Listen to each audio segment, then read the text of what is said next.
سلام علیکم و رحمت الله و برکاته. بینندگان گرامی شبکه پیام تیوی،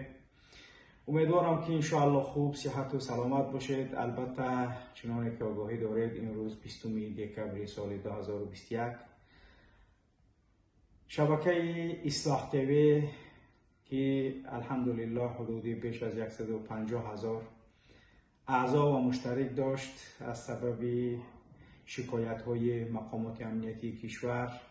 که الحمدلله شونه که با زبانی تاجیکی میگم بزکشان در بازی در آورده بودیم با شکایت های خودشون. دقیقاً یک روز پس از روزاد روزی رستم امامعلی که در شبکه اصلاح تیوی نشر شده بود و بسته شد، یعنی مسدود گشت و این برای ما هیچ یک چیزی جدیدی نیست، چون که ما همیشه مورد حمله های لفظی، حمله ها و اتکه های کمیته دولتی امنیتی ملی و اس یتیم فی مخوف و هر روزها بیش از میلیون اتکه های خکیری به سایت یا سامانه اصلاح نت شدیم و می شدیم که الحمدلله سپری خوبه براش گذاشتیم که دیگر براشون اون مبلغ هایی که میدادند تاثیر و فایده ای نداشت و همه کار را انجام دادند بر علیه ما تا اینکه سخن حق را خاموش کنانند. ولی چنانه که الله سبحانه و تعالی میگه یریدون، اعوذ بالله من الشیطان الرجیم، یریدون لیطفئوا نور الله بافواههم والله متم نوره ولو کره الکافرون. اراده دارند اینها، میخواهند که یعنی خاموش کنانند، یعنی نور خداوند را با زبانهایشان، با دستهایشان، با پلهایشان، با تمام آن چیزی که دارند، ولی الله سبحانه و تعالی نورش کامل میکناند. اگر چنده که یتیموف، اگر چنده که رحمانوف، اگر چنده که رمضان رحیم زاده نخواهد، انشاءالله که این استوار و پایدار است. ما امتانی همان پیامبر خیرالبشر محمد صلی الله علیه و سلم هستیم و هر آنچه که بر سر ما می آید ما الحمدلله شکر میگوییم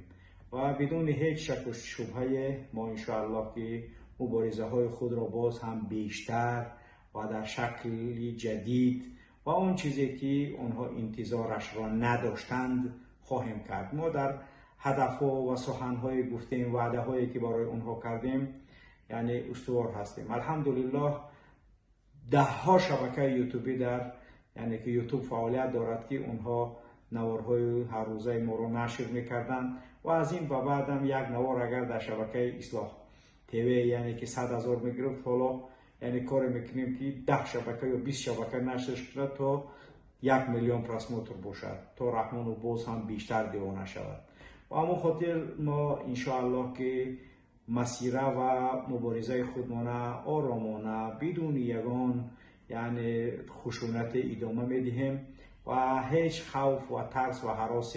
از کسی و چیزی نداریم، تنها جز از الله سبحانه و تعالی که جانهای ما در قبضه دستان بلا کیف و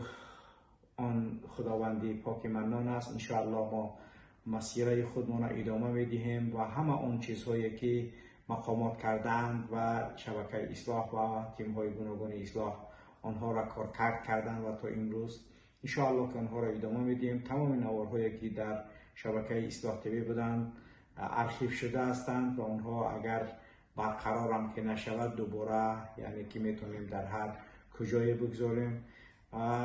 تمام بیننده های شبکه اصلاح تیوی که ما را تماشا میکردن میتونن در شبکه اصلاح پلوس ما را دنبالگیری نمایند و نوارهای دیگری ما در شبکه اصلاح پلوس انشاءالله که همیشه نشر میگردند و دیگر همه آنچه که برنامه های مقرره سابق نابود، برنامه های پخش های مستقیم ما در شبکه اصلاح پلوس ادامه پیدا میکند و از این روز به بعد تا شده شدن اصلاح تیوی یا اینکه تا یکان تصمیم دیگری خودمان گرفتن انشاءالله کارمون در اصلاح تیوی ادامه میدهیم و اظهار سپاس از تمام برادران و خواهران و آنانی که در یک چند ساعتی که مسدود شدن اصلاح هست یعنی هزارها پیام و هزارها تسلیت و هزارها نامه با ما نوشتند و همدردی کردند و همراه بودن خودشان با ما اظهار نمودند. البته الله از تمام شما راضی باشد که ما را در هر حالت هم همراهی میکنید و و این خداوند است و این الله پاک است که دلهای یعنی تمامی مخلوقاتش را در میان اصابع و انگشتان به مثل مانند خودش جای داده است و هر طرف که اونها را سوق می‌دهد اونها دور می‌خورند. و انشاءالله که ما هرگز خسته نشدیم و برعکس با پر انرژی تر و با اقتدار و آن قوتی لایزالی که الله سبحانه و تعالی برای یک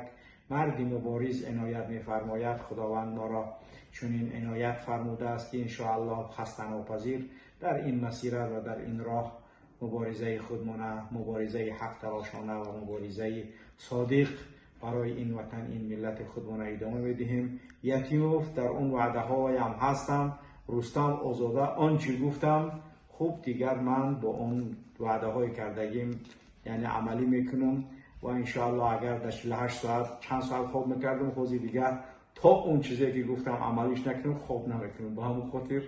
انشاءالله که مسیرهای ما ادامه دارد، هرگز خسته نباشید تا انشاءالله پیروزی و انشاءالله که نسیم پیک و نوید پیروزی انشاءالله بر این ملت میرسد. خدا کند که ما و شما را به مراد و مقصود خودمان رساند. السلام علیکم و رحمت الله و برکاته.